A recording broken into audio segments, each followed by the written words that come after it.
नमस्कार दोस्तों, मैं जर्नलिस्ट रोहित शर्मा अपने इस नई वीडियो में आप सबका हार्दिक स्वागत करता हूं, अभिनंदन करता हूं। हिंदुस्तान की राजनीति में आजकल महाराष्ट्र काफ़ी सुर्खियों में छाया हुआ है। उद्धव ठाकरे सरकार पर जिस तरह से वहां पर संकट के बादल छाए हैं, शिवसेना में जो बड़ी दरार वहां पर खड़ी हुई है, उसके बाद में निश्चित रूप से आने वाले दिन शिवसेना के संगठन के हिसाब से वहाँ पर काफ़ी चुनौती भरे साबित हो सकते हैं। फ़िलहाल वहाँ पर जिस तरह से शिवसेना के वरिष्ठ विधायक एकनाथ शिंदे पार्टी के करीब दो तिहाई विधायकों को साथ लेकर उन्होंने उद्धव ठाकरे के खिलाफ जो संघर्ष का बिगुल बजाया है, उससे निश्चित रूप से उद्धव ठाकरे के लिए आने वाले दिन काफ़ी चुनौती भरे साबित हो सकते हैं, क्योंकि इससे पहले भी शिवसेना में कई बार इस तरह के संकट आए थे, लेकिन उस समय बाल ठाकरे जिंदा थे और जो संकट पहले आए थे उनमें इतनी बड़ी परेशानी वहां पर खड़ी नहीं हुई थी। जब नारायण राणे, राज ठाकरे और छगन भुजबल जैसे नेता जब पार्टी के विधायकों को साथ लेकर जब वे अलग हुए थे, तो इतनी बड़ी संख्या में वे अपने साथ विधायकों को लेकर नहीं गए थे शिवसेना से। लेकिन इस बार एकनाथ शिंदे के साथ में करीब 34-35 विधायक हैं और वे 5-10 विधायकों का समर्थन का और दावा कर रहे हैं। तो निश्चित रूप से इस बार उद्धव ठाकरे के लिए शिवसेना को संभालना काफ़ी मुश्किल हो गया है। न केवल सरकार को संभालना, बल्कि शिवसेना के संगठन को संभालना भी उद्धव ठाकरे के लिए एक बहुत बड़ी चुनौती खड़ी हो गई है उनके सामने। दोस्तों, ये जो संकट शिवसेना में महाराष्ट्र की शिवसेना में आया है, उसमें काफ़ी हद तक देखा जाए तो उद्धव ठाकरे को जिम्मेवार ठहराया जा सकता है, क्योंकि आप सब ने देखा होगा कि जब बाला साहब ठाकरे जब तक जिंदा रहे, उन्होंने कभी भी उनके मन में ये भावना जागृत नहीं हुई कि वे सीएम की कुर्सी पर विराजमान हो। उन्होंने कभी भी राज ठाकरे परिवार के किसी भी सदस्य को सत्ता का हिस्सा नहीं बनने दिया। इससे पहले भी कुछ मौके आए थे जब शिवसेना ने महाराष्ट्र में शासन किया, लेकिन न तो ठाकरे सीएम की कुर्सी पर उन्होंने खुद को बैठाने की कोशिश की, उन्होंने सोचा तक नहीं सीएम की कुर्सी के बारे में, और ना ही उन्होंने अपने जीवन में जीते जी ठाकरे परिवार के किसी सदस्य को सत्ता का हिस्सा बनने दिया। तो उनकी इसी भावना से, उनकी इसी सोच से महाराष्ट्र के जो शिव सैनिक थे वे उनका खूब सम्मान किया करते थे। शिव सैनिक ही नहीं बल्कि महाराष्ट्र की जनता भी उन्हें खूब प्यार करती थी, उन्हें खूब स्नेह लुटाती थी। और यही वजह थी कि बाल ठाकरे की एक आवाज़ पर कुछ ही घंटों में लाखों शिव सैनिक सड़कों पर उतर आते थे। लेकिन आज वह उस तरह का शिवसेना का जो प्रारूप है, जो ढांचा है, अब बिल्कुल भी देखने को नहीं मिल रहा है। जिस तरह से पार्टी के शिवसेना के विधायक ही उद्धव ठाकरे और ठाकरे परिवार से काफ़ी खफा चल रहे हैं, उससे निश्चित रूप से आने वाले दिन शिवसेना के संगठन के हिसाब से काफ़ी चुनौती भरे साबित हो सकते हैं। दोस्तों, जब बाला साहब ठाकरे का निधन हुआ, उसके बाद से ही उद्धव ठाकरे अप्रत्यक्ष रूप से उनकी निगाहें और उनकी ये तमन्ना जागृत हो चुकी थी कि वे जैन केन प्रकरण कैसे भी सीएम की कुर्सी तक पहुँचे। हालांकि उन्होंने खुले तौर पर कभी भी ये जाहिर नहीं होने दिया, लेकिन उनकी जो तमन्ना थी वे हमेशा सीएम हाउस में बैठने की थी। और यही वजह रही कि जब 2019 में शिवसेना ने भारतीय जनता पार्टी के साथ में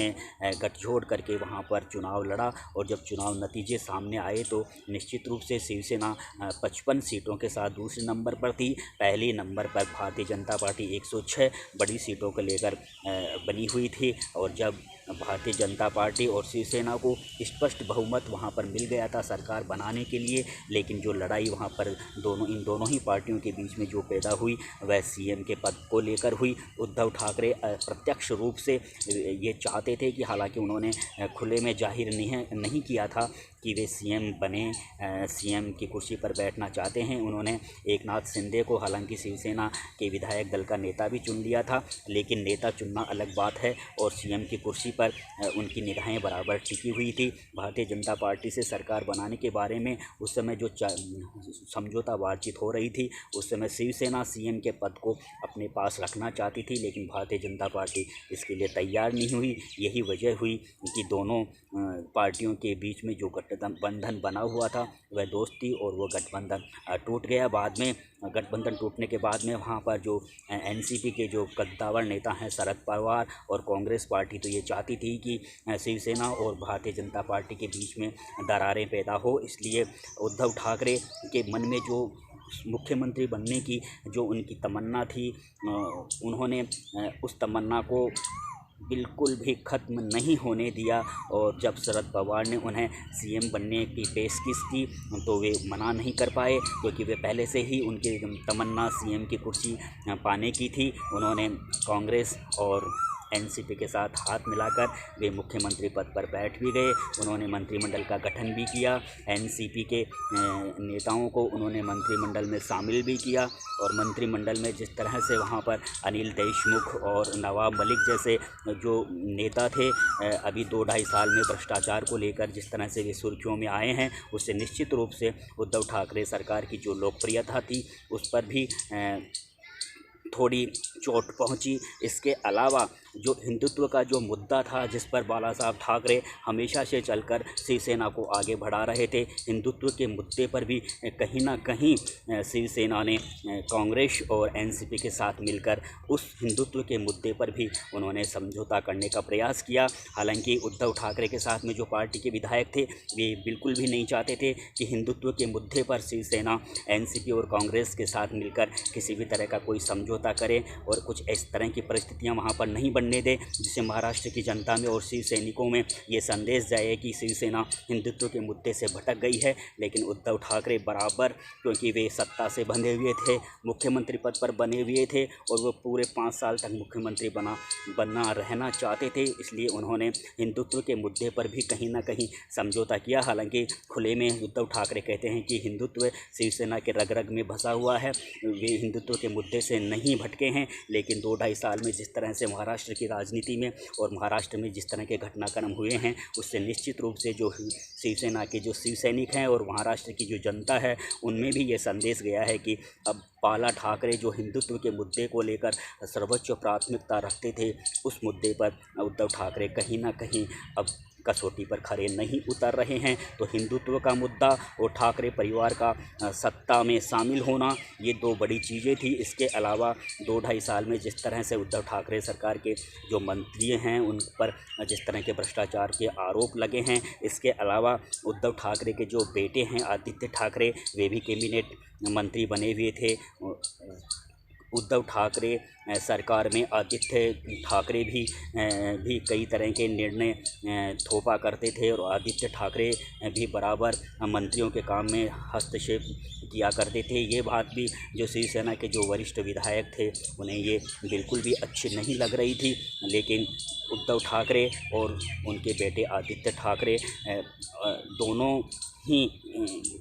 जिस तरह से सत्ता के मोह में बंधकर उन्होंने जिस तरह से 2-2.5 साल में वहाँ पर शिवसेना की और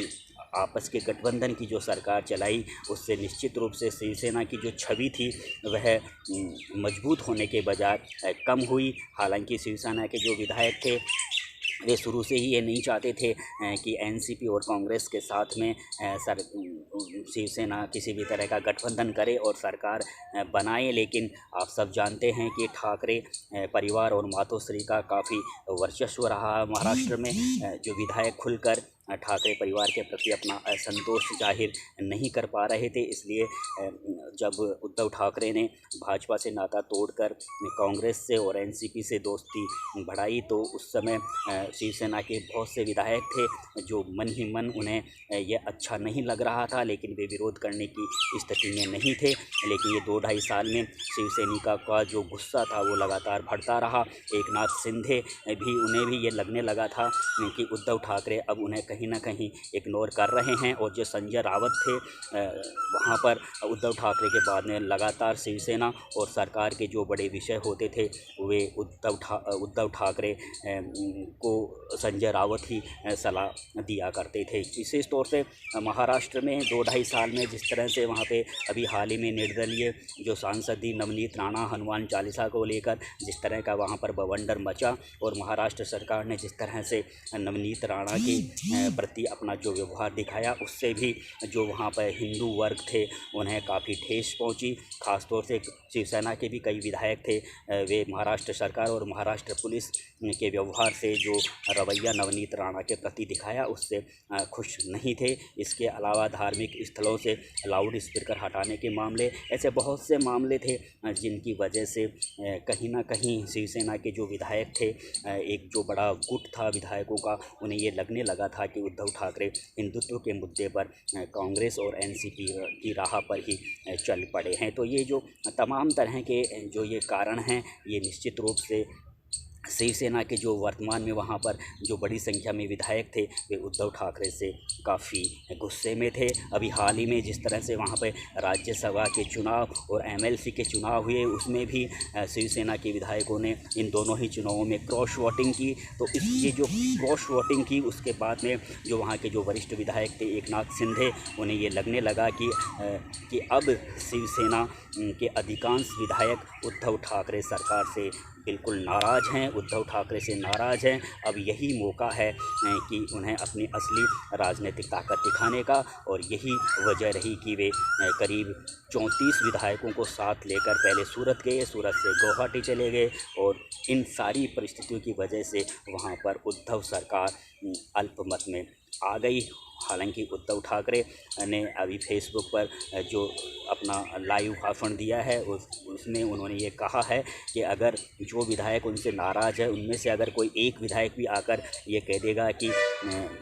उन्हें उद्धव ठाकरे सीएम के रूप में पसंद नहीं है, तो वे हाथों हाथ अपना इस्तीफ़ा दे देंगे। सीएम पद से ही नहीं बल्कि शिवसेना प्रमुख पद से भी वे इस्तीफ़ा दे देंगे। लेकिन कोई भी बात हो, वे कोई भी नाराज़ विधायक उनके सामने आकर उनसे बात करें, अगर उन्हें किसी तरह का कोई संकोच हो तो फ़ोन से भी वे उन्हें ये बात कह सकते हैं, वे हाथों हाथ इस्तीफ़ा प्रस्तुत कर देंगे। लेकिन फ़िलहाल जो ये सारी स्थितियाँ वहाँ पर महाराष्ट्र की शिवसेना में देखने को मिली है, उससे निश्चित रूप से ये बिल्कुल तय सा दिख रहा है कि जो शिवसेना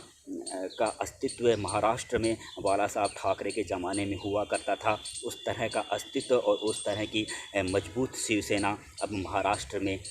नहीं रह गई है। ये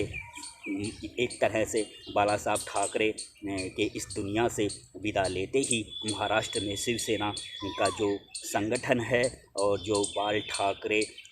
परिवार की जो सत्ता में शामिल होने की जो ये प्रवृत्ति है, जो उनकी लालसा है, इस लालसा की वजह से ही अब मातोश्री के प्रति शिव सैनिकों का पहले जितना सम्मान नहीं रह गया है। हालांकि अब भी बहुत से जो शिव सैनिक हैं वे उद्धव ठाकरे के समर्थन में है, लेकिन आप सबको पता है कि एकनाथ शिंदे करीबन 34-35 विधायकों को साथ लेकर वे पार्टी से अलग होते दिख रहे हैं। इसलिए एकनाथ शिंदे का इस तरह से पार्टी से अलग होना निश्चित रूप से आने वाले दिनों में महाराष्ट्र की शिवसेना के लिए एक बहुत बड़ी चुनौती साबित हो सकती है। और अब देखना यही है कि आने वाले दिनों में उद्धव ठाकरे शिवसेना को कहां तक संभाल पाते हैं। फ़िलहाल जो महाराष्ट्र में संकट आया है ये काफ़ी विकराल संकट है। इसमें एनसीपी और कांग्रेस को किसी भी तरह का कोई नुकसान होता हुआ नहीं दिख रहा है। जो नुकसान हुआ है वह शिवसेना को ही हो रहा है। नमस्कार दोस्तों।